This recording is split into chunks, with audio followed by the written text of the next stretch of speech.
On est dans le chapitre 11 de notre première épître aux Corinthiens. Vous savez, on en a déjà parlé plusieurs fois que l'église de Corinthe, c'est une église en difficulté. Plusieurs fois, j'ai mentionné ce verset qu'on va lire de manière un peu plus précise aujourd'hui, puisqu'on est dans ce chapitre-là. Et cette église en difficulté, elle a posé un certain nombre de questions à Paul pour que Paul puisse répondre à ces différentes interrogations de l'église. Plusieurs questions donc ont été abordées, la question de la sexualité, du célibat, de la conjugalité, ensuite la question des cultes païens sexualisés, la question du divorce, et puis ensuite comment se placer en tant que chrétien par rapport aux temples païens, aux viandes sacrifiées aux idoles. Et puis donc la dernière fois, nous avons vu ensemble cette question de la soumission des femmes avec le voile que les Corinthiens voulaient faire porter aux femmes de l'Église et que Paul a dénoncé comme une pratique qui ne se faisait pas dans les églises. Et donc maintenant, on a un nouveau sujet qui va être abordé. Et donc je vous propose de lire tout simplement les versets 17 à 34 de notre texte. Et puis ensuite, je vous proposerai de réagir à chaud sur cette première lecture. Donc nous lisons 1 Corinthiens, chapitre 11, les versets 17 à 34.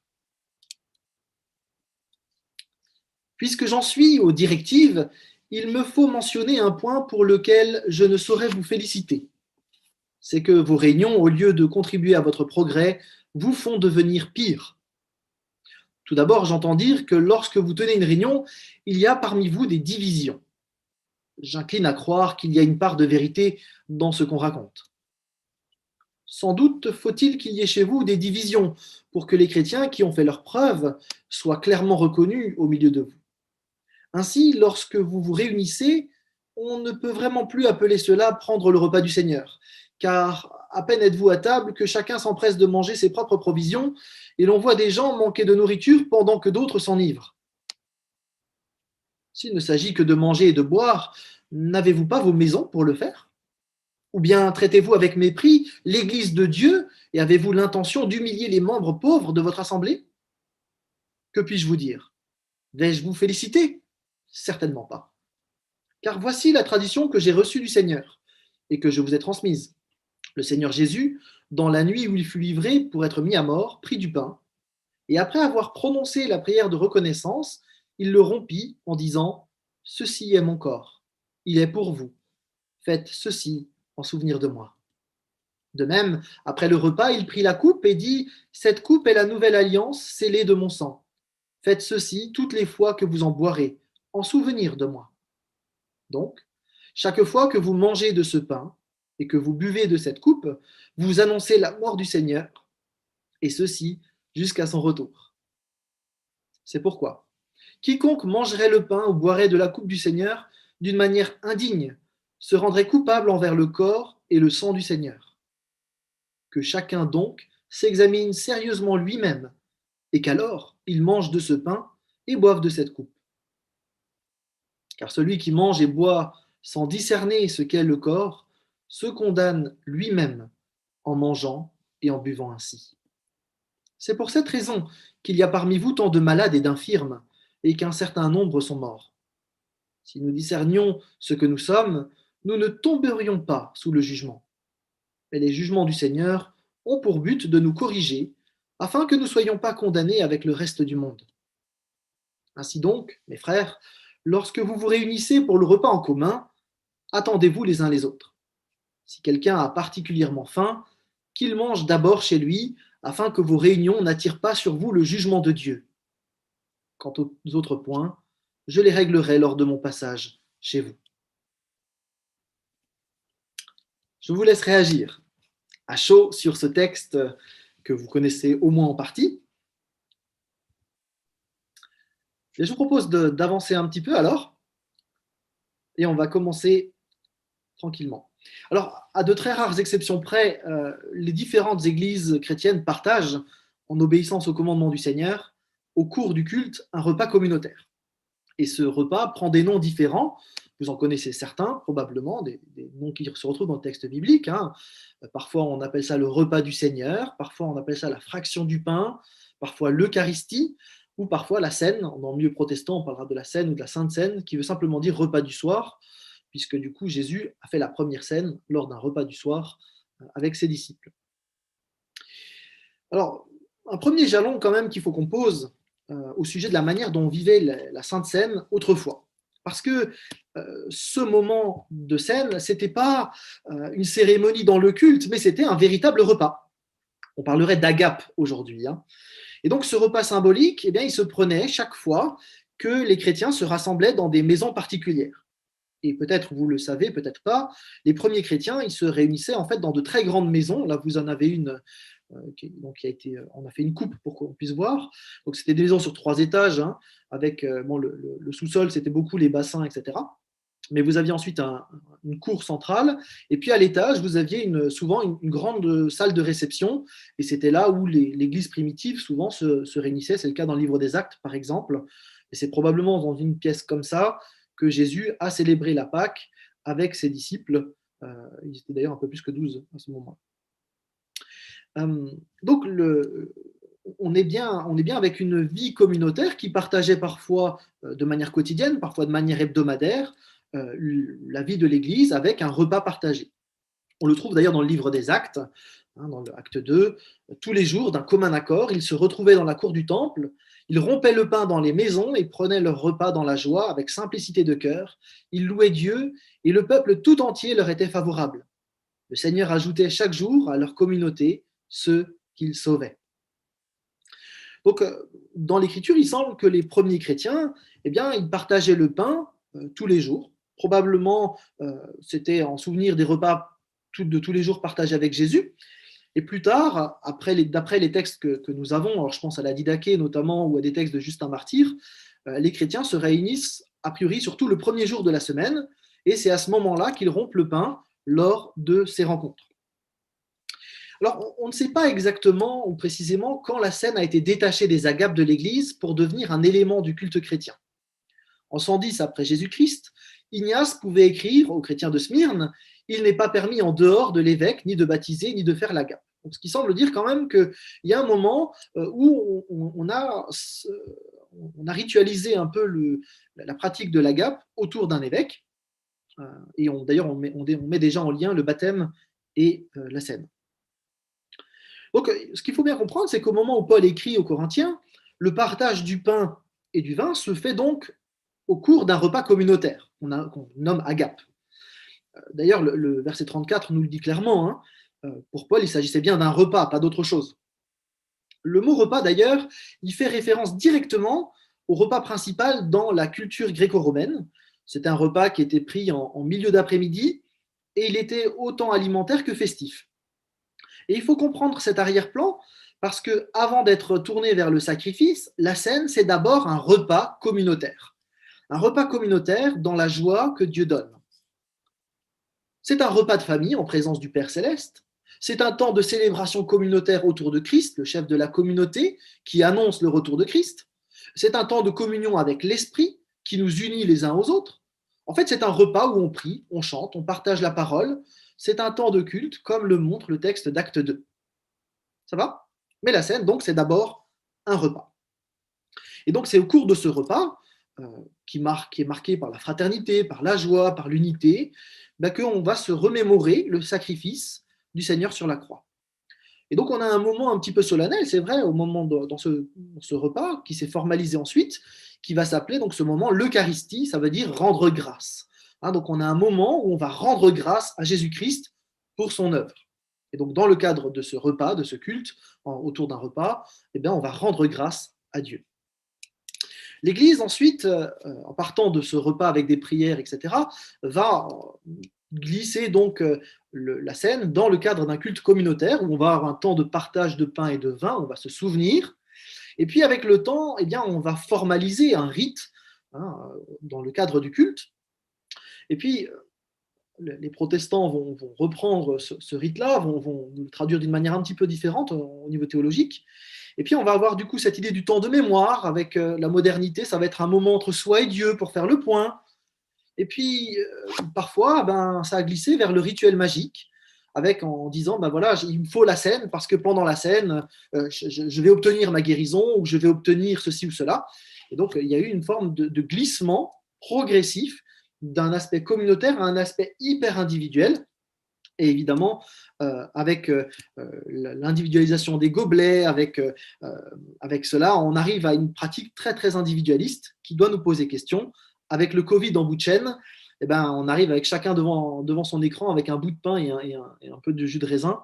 Et là, on est vraiment, je dirais, tout au bout de la chaîne de l'évolution de la scène. Et donc, on va questionner aujourd'hui ce rite de la scène et de voir aussi comment on peut le vivre aujourd'hui dans le contexte qui est le nôtre. Il me semble quand même que l'évolution de nos pratiques d'Église disent des choses sur notre compréhension théologique de ce qu'est la scène.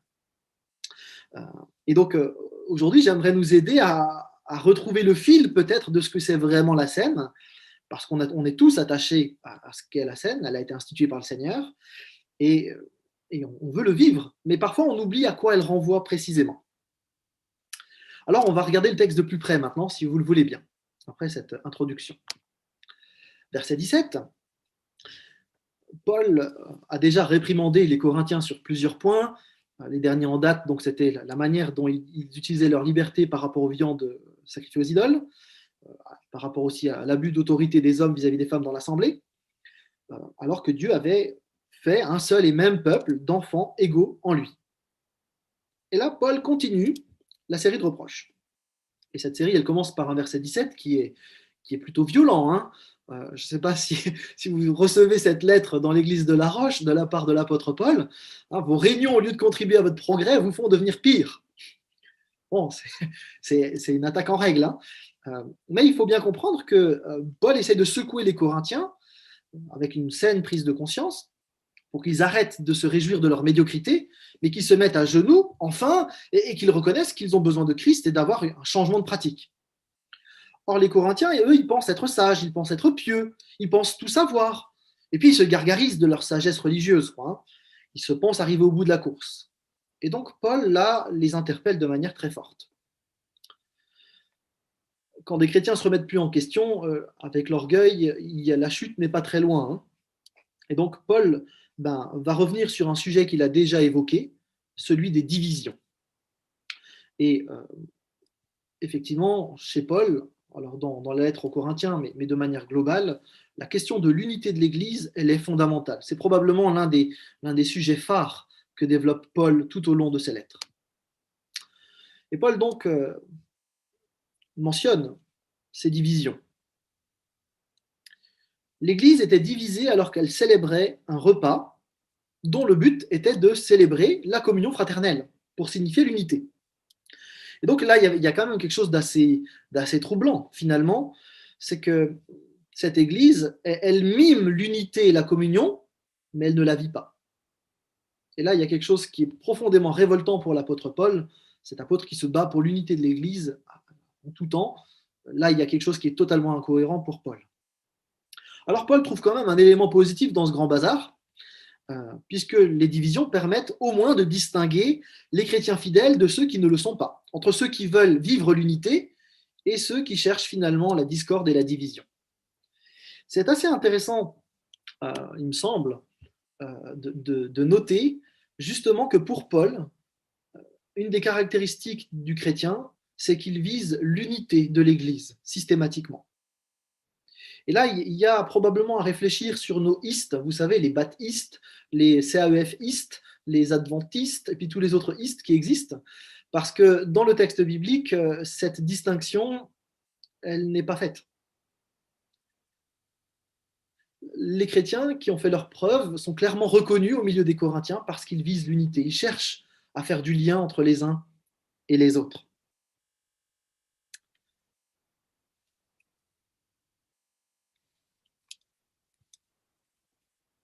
Alors que le repas de la scène est là pour marquer l'unité, pour célébrer l'acte désintéressé par excellence, Christ qui s'est donné pour nous, eh bien les Corinthiens ont changé cette évocation par une expérience égoïste.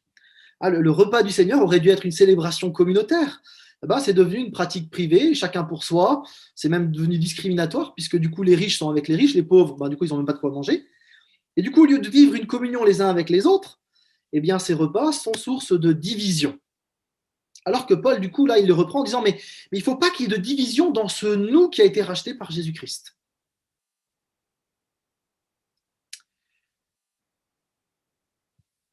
L'idée de former un seul et même peuple sous la direction de Jésus-Christ n'était donc pas acquise déjà à l'époque.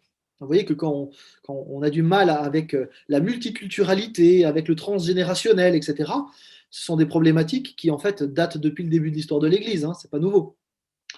Et il me semble que ça vaut la peine de citer à nouveau un texte qui est au cœur de l'enseignement de Paul sur l'unité, Galates 3. Maintenant, par la foi en Jésus-Christ, vous êtes tous fils de Dieu. Car vous tous qui avez été baptisés pour le Christ, vous vous êtes revêtus du Christ. Il n'y a donc plus de différence entre les juifs et les non-juifs, entre les esclaves et les hommes libres, entre les hommes et les femmes. Unis à Jésus-Christ, vous êtes tous un. Si vous lui appartenez, vous êtes la descendance d'Abraham et donc aussi les héritiers des biens que Dieu a promis à Abraham. Du coup, les personnes qui abaissent d'autres dans l'Église, des personnes qui se sentent supérieures parce que financièrement ils sont plus aisés, qui ont un meilleur statut social, une meilleure éducation, une meilleure érudition, ou à l'inverse, des gens qui disent « Oh, de toute façon, ça c'est des intellos, ou ça c'est des riches, etc. » À chaque fois qu'on va cloisonner les uns les autres, qu'on divise l'Église, eh bien, on n'agit pas pour la gloire de Dieu. La division, ce n'est pas l'œuvre de Dieu. Et il y a des reproches très durs de la part de Jésus vis-à-vis de ceux qui vivent la désunion. Au verset 22, donc, Paul reprend cette communauté déviante. S'il ne s'agit que de manger et de boire, n'avez-vous pas vos maisons pour le faire? Ou bien est-ce que vous traitez avec mépris l'Église de Dieu? C'est intéressant là de noter que Paul, en fait, il n'est pas contre que des gens se réunissent entre eux, par affinité. Hein, les chefs d'entreprise auraient pu se réunir entre eux, les esclaves entre eux aussi, pour partager un repas et parler de leurs préoccupations. Simplement, il dit, mais les réunions d'église, ce n'est pas le lieu pour faire ça. Les repas du Seigneur, eh bien, il doit célébrer une unité nouvelle en Jésus-Christ. C'est le repas du peuple nouveau, du peuple uni, et dans lequel il n'y a plus de discrimination. Nous sommes tous un en Jésus-Christ. De la même manière, dans une famille, par exemple, bien, des frères et sœurs vont s'asseoir côte à côte. Qu'il y en a un qui soit ingénieur et l'autre qui soit, je ne sais pas, moi, peintre en bâtiment, peu importe. En fait, ils sont frères et sœurs, donc ils sont ensemble. Il n'y a pas de distinction à avoir. De la même manière, dans l'Église, il ne devrait pas y avoir de différence faite aux uns et aux autres. D'ailleurs, la scène, elle existe pour commémorer un acte gratuit désintéressé pour le bénéfice de nous tous. Et négliger égoïstement les besoins de l'autre, c'est une entorse grave à l'enseignement de Christ. Le repas de la scène, c'est un repas solidaire, un repas de partage, et ne saurait en être autrement. Et donc, en tant que peuple de Dieu, eh bien, les chrétiens étaient appelés à refléter la personne de Dieu. Et les actes de chacun d'entre nous, croyants, eh bien, découlent finalement de ce que nous comprenons de Dieu. Nous faisons partie de ce peuple que le Seigneur a délivré et béni au-delà de toute mesure. Et c'est pour ça que nos actes communautaires doivent refléter la gloire de Dieu. Et du coup, ça veut dire que nous, en tant que chrétiens, on est appelés à vivre une forme de contre-culture, une société nouvelle, où la justice et l'amour de Dieu sont manifestés. Et la GAP, ce moment-là, c'était un moment où on pouvait expérimenter cette nouvelle société. Parce qu'à l'époque de Paul, eh bien, dans la société, les riches mangent avec les riches, les pauvres mangent avec les pauvres, les esclaves avec les esclaves, les femmes avec les femmes, les juifs avec les juifs, et les non-juifs avec les non-juifs. Or là, l'Église avait une pratique radicalement différente. En fait, tout le monde mangeait ensemble. Et ça attestait de cette communauté nouvelle qui existait, qui était à la même table, à la table de Christ, cette communauté nouvelle qui allait partager le repas éternel final ensemble. C'est donc bien une nouvelle société qui émerge normalement avec le christianisme. Paul réagit donc de manière très forte à la dérive qui se passe à Corinthe. Que puis-je vous dire? Est-ce que je vais vous féliciter? Certainement pas. Alors, l'archéologie et l'histoire nous permettent de dresser un petit peu quelques hypothèses de qu'est-ce qui se passait à ce moment-là. Dans cette grande maison, qui appartenait probablement à un riche propriétaire, eh bien, il est possible que soit on avait un propriétaire donc riche, qui invitait la communauté dans sa demeure et il pourvoyait lui-même au repas. Et conformément aux habitudes du temps, du coup, il recevait les frères de rang égal tôt dans l'après-midi dans la grande salle à manger, meublée avec des couches seulement, là, donc il y avait quelques couches pour que les gens puissent être allongés, il y avait des vins raffinés à cet endroit. Et puis les autres convives de conditions plus modestes, ils avaient le droit à un apéro dans la cour, pour le dire sympa, Donc, ils revenaient en fin de journée à ce moment-là, hein, puisqu'ils avaient leur service d'esclaves, par exemple. Et donc, en fin de journée, eux, ils pouvaient arriver dans la cour et puis partager un repas ensemble, alors que les riches avaient déjà passé la moitié de la journée ensemble à festoyer. Donc ça, c'est la première hypothèse. C'est possible. La deuxième, c'est qu'on aurait un propriétaire de maison qui ouvrait sa maison et qui accueillait l'ensemble de la communauté, et chacun amenait son repas. Et à ce moment-là, bien, chaque invité consommait sa propre nourriture. Et évidemment, ben, du côté des riches, on mangeait plutôt bien. Du côté de l'esclave, ben, parfois, on n'avait rien à manger. Et donc, vous vous retrouviez, en tout cas dans les deux cas, avec d'un côté une partie de la communauté plutôt riche qui mangeait avec beaucoup d'abondance, et puis une autre partie de la communauté qui était complètement délaissée et parfois même qui mourait de faim. Et donc, Paul remet les pendules à l'heure et il explique de nouveau le sens de ce repas fraternel que doivent vivre les chrétiens. Alors justement, on va faire une petite pause et on va essayer de réfléchir ensemble à quel est le sens de la scène. Donc je vous propose d'ouvrir vos micros et de partager ce que vous avez compris de ce qu'est la scène. Et ensuite, on avancera pour pouvoir expliquer peut-être un peu plus en détail ce qu'est la scène. Et je pense que la plupart des éléments, vous les aurez trouvés. Alors du coup, effectivement, quel est le sens de la scène? Alors, dans le texte, Paul nous dit les choses suivantes, je vais le relire, hein, car voici la tradition que j'ai reçue du Seigneur et que je vous ai transmise. Le Seigneur Jésus, dans la nuit où il fut livré pour être mis à mort, prit du pain, et après avoir prononcé la prière de reconnaissance, il le rompit en disant « Ceci est mon corps, il est pour vous, faites ceci en mémoire de moi. » De même, après le repas, il prit la coupe et dit « Cette coupe est la nouvelle alliance scellée de mon sang, faites ceci toutes les fois que vous en boirez en souvenir de moi. » Donc chaque fois que vous mangez de ce pain et que vous buvez de cette coupe, vous annoncez la mort du Seigneur, et ceci jusqu'à son retour.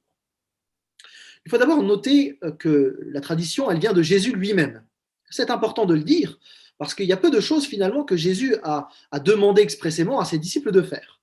Pour le coup, se souvenir de son sacrifice par un repas, c'est clairement une demande expresse de Jésus-Christ.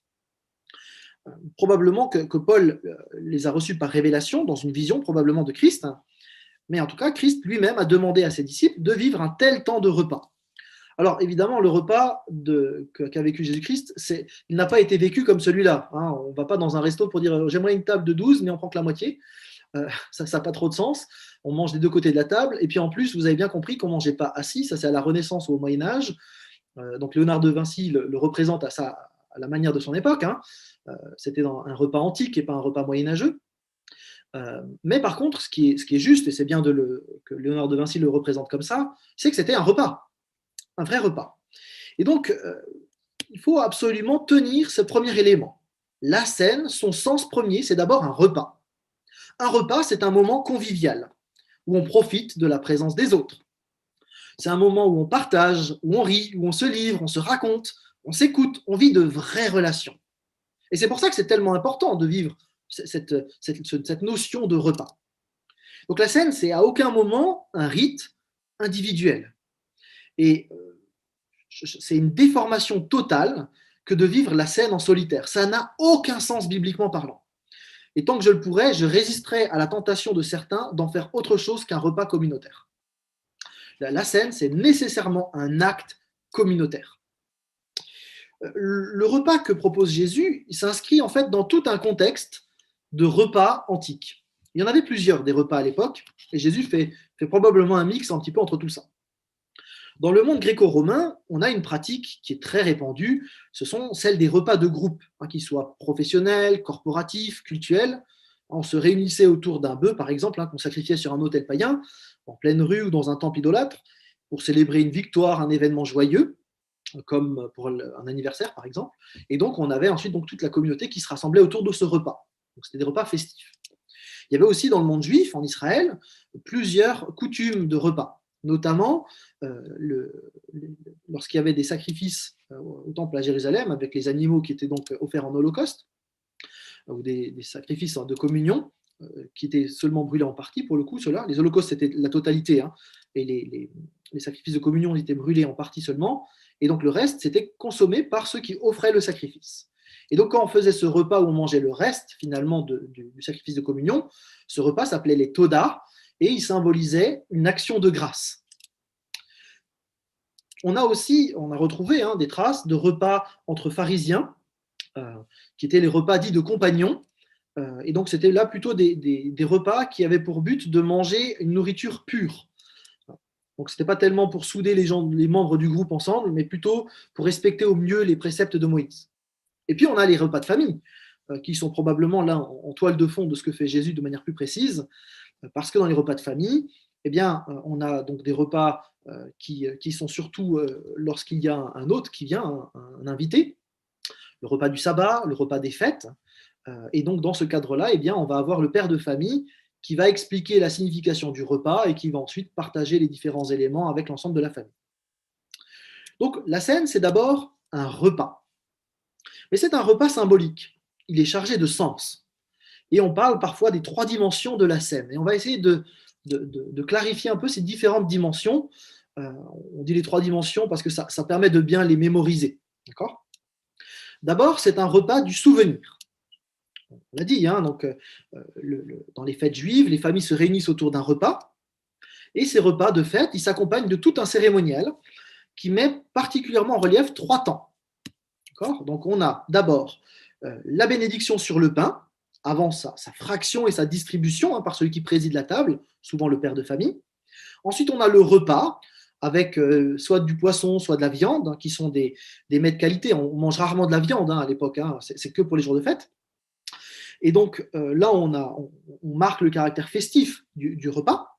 Et puis ensuite, on a une bénédiction ou une action de grâce après le repas sur les coupes de vin.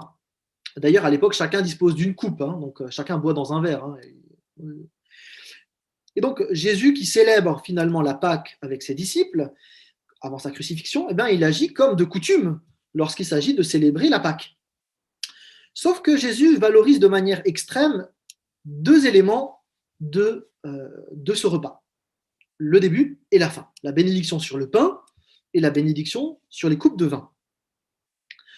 Donc, en plus, il va rajouter quelque chose puisqu'il dit ce pain rompu, c'est mon corps. Ce vin versé, c'est mon sang. Donc en fait, Jésus donne un sens nouveau à ces 2 éléments de la pratique de la piété juive. En fait, en se désignant dans le pain et dans le vin, en fait, il inscrit sa mort dans le repas. Évidemment, il y a cette idée de reprendre l'idée de la Pâque avec l'agneau pascal qui a été, vous vous souvenez, au temps de l'Exode, avec l'ange exterminateur qui va arriver, on va tuer un agneau, on va prendre son sang pour en mettre sur les linteaux des portes pour que l'ange exterminateur passe au-dessus ou passe par-delà. Et le mot passa, Pâques, c'est le passage, donc ce passage par-delà. Et donc, du coup, Jésus se présente comme celui qui donne sa vie pour sauver, tout comme l'agneau pascal, autrefois, sauvait le peuple d'Israël. Et donc, Jésus inscrit vraiment sa mort dans ce repas. Il indique aussi qu'il faut faire ce repas en souvenir de lui, en souvenir de ce qu'il va faire. C'est la dimension passée du repas. En fait, lorsque nous prenons la scène, en prenant ce repas, nous nous souvenons de ce que Christ a fait dans l'histoire, son œuvre à la croix particulièrement. Et on affirme qu'il est mort pour nous, pas juste pour moi, mais pour nous. C'est vraiment une dimension communautaire. On peut le préciser, Éphésiens 5, verset 25, Christ a aimé l'Église, il a donné sa vie pour elle, pour l'Église, pas juste pour Matthieu. Et vous comprenez que cette dimension, elle est importante. Alors, c'est pas faux de dire qu'il est mort pour moi, mais il est surtout mort pour l'Église, dont je fais partie. Ça a une implication forte sur la manière de vivre la scène. Donc, c'est bien communautairement, en Église, que nous nous souvenons, et pas juste individuellement. Me souvenir individuellement, je peux le faire chez moi, le matin quand je me lève, dire merci Seigneur pour ton sacrifice à la croix. Là, on est rassemblés autour d'un repas. Et autour de ce repas, il y a des gens qui ne seraient jamais ensemble, des esclaves, des riches, des jeunes, des vieux, des femmes, des hommes, des juifs, des non-juifs.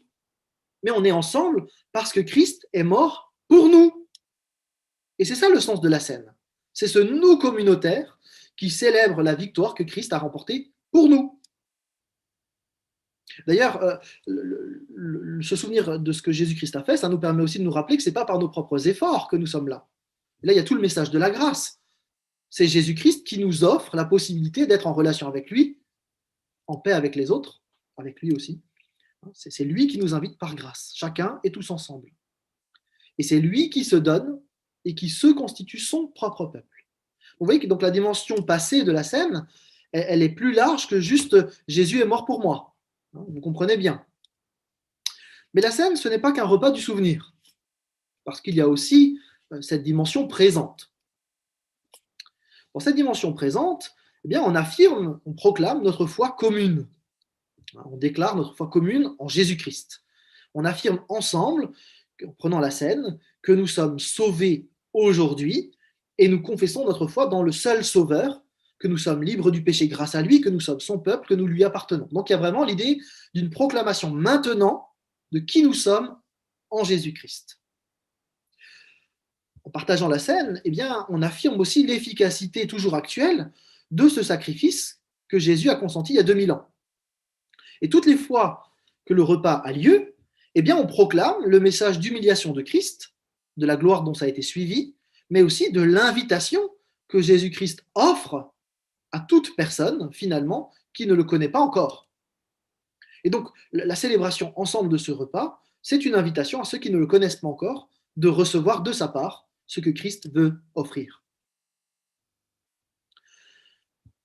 La scène, c'est aussi une proclamation de notre engagement. On affirme notre attachement au Seigneur, notre engagement qui a été inauguré par notre baptême d'ailleurs. Ne s'appartient plus à nous-mêmes, on veut suivre le Seigneur, on est ses disciples, même face à la persécution, même face au rejet, même face à l'incompréhension ou la diffamation. Et nous ne sommes pas les seuls à reconnaître Jésus-Christ comme Seigneur. Nous sommes un peuple qui reconnaît Christ comme Seigneur. Quelque part, en prenant la scène, on affirme que l'on est des résistants face à la pensée du monde qui place l'empereur au-dessus de tout, que nous sommes des résistants face à la pensée du monde qui fait l'homme au centre de tout. Nous sommes le peuple qui reconnaît que Christ est Seigneur. Et nous affirmons cette seigneurie ensemble. La scène, c'est aussi la proclamation de notre communion réelle, de l'unité que nous vivons les uns avec les autres. Alors, ce n'est pas une unité romantique faite de bons sentiments comme au XVIIe siècle. Non, non, on est en communion avec Christ et c'est une unité spirituelle incassable qui a des répercussions dans notre vie pratique. Nous avançons ensemble, nous luttons ensemble. Des enfants, des âgés, des femmes, des hommes, des juifs, des non-juifs, on affirme ensemble que Jésus-Christ a changé nos vies. Et cette communion, eh bien, elle explose toutes les frontières humaines. Nous sommes un peuple nouveau, avec un roi, avec une éthique, avec un royaume qui vient. Et cette terre, c'est notre terre. Parce que Christ va venir, il va établir son royaume et on va vivre cette réalité que nous allons régner avec Christ. Mais on ne va pas régner tout seul. On va régner en communauté, ensemble. Nous sommes une famille en relation pour l'éternité. Et là, on glisse bien sûr sur le troisième aspect de ce repas, qui est l'idée du repas eschatologique, de ce repas futur, de la fin des temps. Et c'est un repas qui dit des choses sur la suite de l'histoire. Quand nous sommes rassemblés ensemble, nous réalisons un peu plus que nous sommes peuple du royaume de Dieu. Et donc, on l'affirme très fortement. Nous disons que nous allons régner avec Dieu, que nous allons régner ensemble en Église. Et donc, en prenant le repas de la scène, eh bien, on anticipe le retour du Seigneur. On affirme aussi que nous allons vivre la fête céleste, qui sera un repas sans fin, un repas joyeux que nous allons partager avec Christ pour l'éternité. Du coup, nous affirmons aussi par là notre espérance commune, notre espérance ensemble. Nous affirmons que nos relations les uns avec les autres, parce qu'elles sont en Christ, sont des relations qui vont durer éternellement. Cette espérance, elle prend place dans une réalité matérielle, le repas, avec tout ce que nous avons vu. Pendant l'éternité, nous allons vivre un moment convivial où on va profiter de la présence des autres et de la présence de Christ. Ce sera un moment de partage où on vit des relations et on sera dans une communauté unie, sans plus de tension, sans plus de difficultés. Voilà donc le sens de la scène avec ces trois dimensions. Vous voyez que du coup, c'est beaucoup plus riche que Jésus est mort pour moi. Et du coup, peut-être vous comprenez un petit peu mieux ma réticence maintenant à vivre la scène avec son petit bout de pain devant un ordinateur. On en reparlera tout à l'heure. En tout cas, dans notre texte, Paul redit clairement aux Corinthiens, dans ce verset 26, il met les trois dimensions, hein, vous annoncez la mort du Seigneur jusqu'à ce qu'il vienne. Le repas du Seigneur, c'est cette célébration présente de la mort passée de Christ sur la croix, mais qui est dans l'attente future du royaume, que l'on vit communautairement autour d'un repas festif. Donc se pose maintenant la question de comment vivre finalement cette scène dans le temps de Covid. Il me semble qu'il ne faudrait pas vivre cette pratique ultra-individualiste où chacun a son kit de scène, chacun de son côté, où finalement on va proclamer simplement que Jésus est mort pour moi avec un ritualisme presque magique, où finalement, si on n'a pas de scène, oh là là, c'est catastrophique, on va perdre notre salut. Ce ne serait pas juste comme manière de faire. Je crois que la remise en place d'un repas pour relancer le relationnel, parce que c'est vraiment là au cœur de la scène, vous l'avez compris, le relationnel, c'est probablement là qu'il faut réinvestir les choses. Surtout dans un contexte où finalement les relations sont mises à mal par la Covid. Revenir au cœur de la scène, c'est cette idée de revenir à la communion, au vrai partage, à la fraternité, et en ayant un temps de souvenir ensemble de ce que Christ a fait pour nous. Et du coup, dans ce cadre du repas, d'une relation retrouvée, eh bien, on pourrait partager la scène et prier.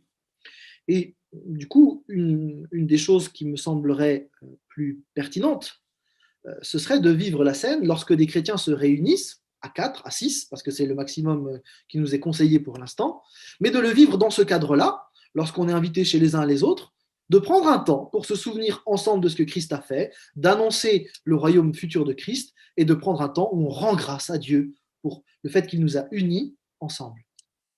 Alors, ce n'est pas un repas où toute la communauté est rassemblée, mais c'est mieux que la pratique où chacun mange son bout de pain, chacun chez soi, parce qu'on a au moins le cadre relationnel. On pourra en parler ensemble. Il y a en tout cas à réfléchir sur ce repas communautaire, où on est présent ensemble physiquement. En fait, la scène, c'est la seule chose du culte qu'on ne peut pas faire en virtuel, me semble-t-il. Il y a une impossibilité essentielle avec la scène.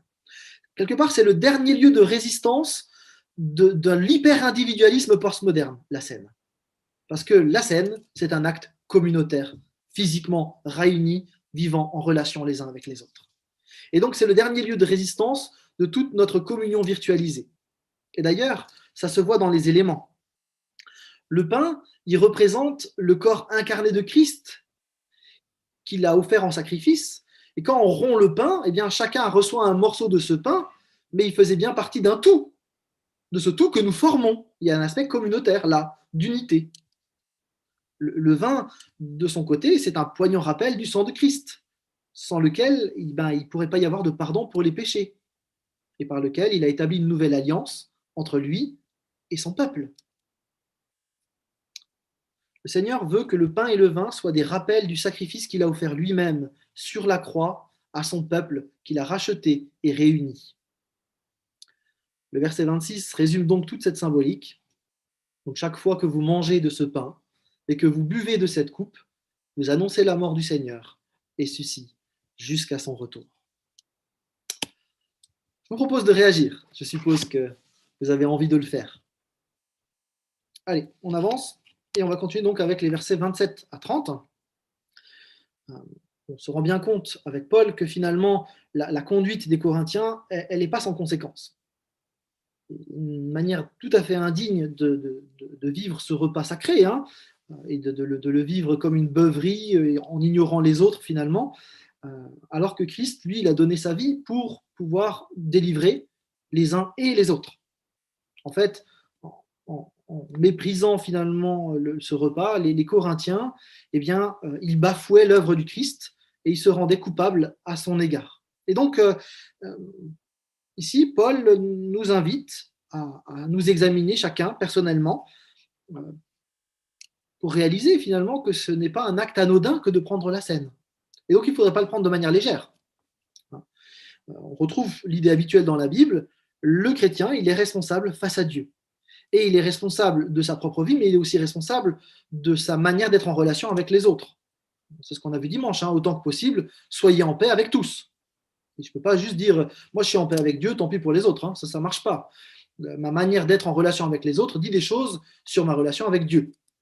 Et donc, du coup, par exemple, se servir de ces événements de Covid là pour dire, bon, ben voilà, maintenant, du coup, on va être à 4 dans l'église, on va vivre la scène, on va refaire une nouvelle église, et tant pis pour les autres, ils ne pensent pas comme nous, on les dégage. Ça, c'est pas tout à fait juste, ce serait une perversion de ce que j'ai dit tout à l'heure. Donc, Paul, il invite, là, en tout cas, ces lecteurs-là à faire un examen de conscience. Il veut qu'ils revoient leur manière de prendre les repas communautaires et la scène. Qu'ils reconsidèrent leur attitude, finalement, vis-à-vis des autres en particulier. Et cette démarche, elle inclut aussi probablement une démarche de pardon à l'égard d'un frère qui aurait été offensé par ma conduite. Le verset 29, il indique aussi le rapport à Dieu, parce que je suis invité à regarder mon rapport aux autres, mais aussi mon rapport à Jésus-Christ, en réalisant que finalement le péché, c'est pas un jeu, mais c'est un cataclysme, un fléau que je dois combattre, qu'il a amené Christ à la croix, et donc je suis appelé à discerner ce que je suis en train de faire et tout ce sacrifice que Christ a fait pour moi. On ne se moque pas de Dieu, pour le dire de cette manière-là. Du coup, ceux qui faisaient bonne chère en méprisant les pauvres, ils commettaient une faute grave, et leur attitude hautaine, dédaigneuse, c'était aussi un affront fait à Christ. Les repas communautaires, la participation à la scène, donc qui est un temps fort de confession de foi en Jésus-Christ communautaire, eh bien, ça aurait dû être caractérisé par une solidarité fraternelle. Et au lieu de ça, eh bien, il y avait des pratiques égoïstes qui étalaient au grand jour finalement les disparités de classe sociale entre les Corinthiens. En fait, tout était faux à Corinthe. Quand on y réfléchit un petit peu, il y avait un manque d'unité, il y avait un manque de reconnaissance envers Christ, il y avait un manque de solidarité. En fait, la scène qui était vécue à Corinthe, elle ne reflétait absolument pas le caractère de Dieu. Et c'est bien là l'enjeu, c'est que en fait notre Dieu trinitaire, c'est un Dieu de relation, un Dieu qui est amour, et un Dieu qui nous emmène avec lui dans son amour. La scène, telle que nous allons la vivre, quelle que soit la forme, elle doit pouvoir refléter le caractère de Dieu. En fait, en prenant la scène, je dis quelque chose de Dieu. Et du coup, la question, c'est est-ce que la manière dont je pratique la scène, quelle que soit la forme, est-ce qu'elle va refléter le caractère de Dieu ou pas? Il me semble, et donc c'est pour ça que je le propose en tout cas, que lorsque une famille invite d'autres personnes à sa table, c'est cette famille qui va finalement inviter à sa table ses invités, tout comme Christ nous a invités à sa table. Donc là, il y a quelque chose qui a du sens, vous voyez. Lorsque chacun va venir avec son propre truc qu'il amène lui-même, on dit quelque chose d'autre. C'est pas moi qui suis invité ou je reçois pas quelque chose, c'est moi qui pourvois à ma propre scène. Et là, la notion de salut par les œuvres, on pourrait presque en discuter, vous voyez. Et donc, même si effectivement je caricature un petit peu, mais nos gestes disent des choses. Et il me semble qu'il faut réfléchir à ce qu'on reflète dans le caractère de Dieu et dans la théologie qu'on met en geste au travers d'une symbolique comme la scène. Et donc, voilà, réfléchissez de votre côté à comment vous voulez le vivre. Mais il me semble en tout cas qu'il faut réfléchir à cette question de qu'est-ce que ça dit de Dieu, qu'est-ce que ça dit du message que porte la scène, dans notre manière de le vivre. Alors, en versets 30 et 32, on a ce texte qui est quand même assez étrange, faut le dire. On est un peu mal à l'aise d'ailleurs avec cette partie. L'apôtre déclare aux Corinthiens que plusieurs maladies et même certains décès dans l'Église ont pour cause le châtiment du Seigneur. Alors, c'est un passage qui a été très discuté, vous en doutez, dans les différents commentaires. En gros, on a deux grandes hypothèses. Il y en a plus que ça, mais je vous les résume un petit peu quand même. Première hypothèse, c'est que Paul dirait que, en fait, Dieu peut, quand il estime nécessaire, Dieu utilise la maladie pour corriger ses enfants, et il peut reprendre par la mort physique un croyant fautif. Et en général, dans ce cas-là, eh bien, on va dire que voilà, il y avait Ananias et Saphira, c'est un bon exemple d'une manière où Dieu finalement est intervenu pour sanctionner des chrétiens déviants. Bon, alors, ça pose quand même une série de questions, cette hypothèse-là, notamment la question du Dieu qui est révélé dans ce passage. Parce que si Dieu donne des maladies pour châtier le pécheur, s'il tue les personnes, comment est-ce que ceux qui sont tués vont pouvoir se repentir? Là, il y a quand même quelque chose qui paraît un peu compliqué. Et puis, comment, parce qu'on concilie cette image-là d'un Dieu qui sanctionnerait par la maladie la désobéissance lors de la scène, avec finalement un Jésus qui va restaurer Pierre, qui l'a renié, avec la femme adultère, par exemple. Et en même temps, c'est vrai que Dieu mérite le respect et qu'on lui doit, une dévotion, et donc il faut tenir le tout ensemble. Mais cette hypothèse, elle est quand même, elle est quand même, elle peut emmener à certaines conceptions d'un Dieu qui serait punisseur par la maladie, qui me paraissent au moins discutables. Et il faut redire ici que toute maladie n'est pas châtiment divin. Hein, et qu'il faut peut-être pas, parce que voilà, j'ai la grippe ou j'ai le coronavirus, y chercher une explication dans un châtiment divin parce qu'un jour je me serais mal comporté contre Dieu. Là, il faut faire attention. Et vous voyez qu'on est sur une pente un peu glissante sur cette première hypothèse, même s'il ne faut pas la rejeter totalement. Dieu est Dieu et qu'on lui doit respect. L'autre interprétation, qui exclut pas la possibilité que Dieu donne certains châtiments, ce serait de dire que l'abus de la scène, en fait, ça rend l'âme infirme, ça la rend malade. Et en fait, il y a une forme d'endormissement spirituel qui indique finalement une mort spirituelle et non plus la vie de l'esprit. Et en fait, cette hypothèse, elle est soutenue parce que, en fait, Paul choisit un mot qui est particulier pour parler de la mort dans ce texte. Le mot habituel, c'est thanatos en grec, qui veut dire la mort physique. Alors là, dans ce texte-là, Paul, lui, il utilise le mot koimao, qui est plutôt le mot endormissement, endormir. Alors, on peut s'endormir dans la mort, en grec, c'est possible. Mais du coup, Paul, il ne choisit pas le mot mort physique habituel, thanatos, il dit, il utilise le mot koimao. Et donc, c'est probable que Paul utilise une image, celle de la maladie et de la mort, pour parler d'une réalité spirituelle. La non-croissance spirituelle, ou la mort spirituelle de quelqu'un qui finalement n'a rien compris à ce que c'est la scène, à ce qu'a fait Jésus-Christ, et finalement il vit dans la débauche parce qu'en fait le sacrifice de Christ, il n'a aucune réalité pour lui, donc en fait il est mort spirituellement, et il a besoin que le Saint-Esprit le secoue pour qu'il réalise l'œuvre de Christ, et qu'ensuite il puisse vivre d'une nouvelle manière, dans un nouveau peuple, etc. Donc voilà, il me semble en tout cas que heureusement que Christ ne met pas à mort tous ceux qui prennent la scène de façon indigne. Je serais mort il y a longtemps. Voilà. Par contre, qu'effectivement, que ce soit plutôt du côté symbolique, ça a, à mon avis, plus de sens. Ce qui n'empêche pas que nous sommes responsables devant Dieu de prendre dignement la scène. Et donc là, on peut tenir les deux ensemble. Ouais. En tout cas, que ce soit mort physique ou mort spirituelle, la scène, elle est à vivre de bonne manière, en se rappelant du sens, et puis dans le respect de Dieu et dans la recherche finalement de l'unité, ce qui est vraiment là les deux éléments de la scène. Paul explique donc comment la vivre finalement cette scène.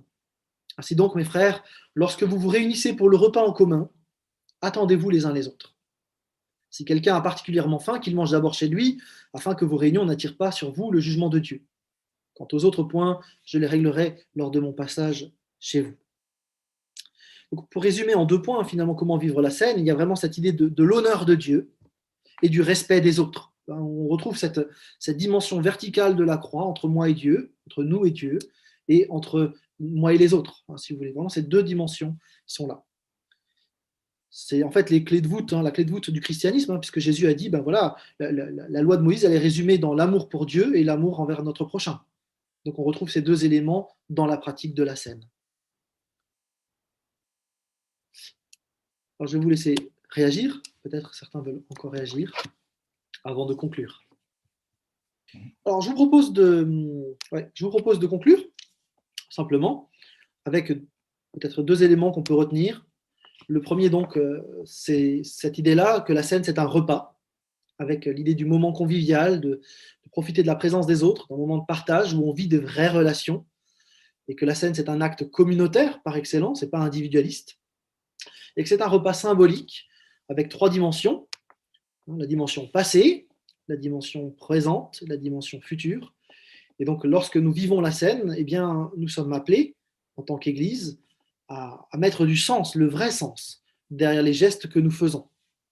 Et donc il me semble là vraiment que c'est un rappel utile que nous a offert cette lecture de 1 Corinthiens 11, de pouvoir revisiter finalement notre pratique de la scène à la lumière de ce que vivaient mal les Corinthiens, et qui peut-être peut nous questionner nous aussi sur certaines choses qu'on pourrait vivre parfois de manière peut-être légère, ou parfois aussi un petit peu en décalage avec ce que Christ nous a demandé de faire.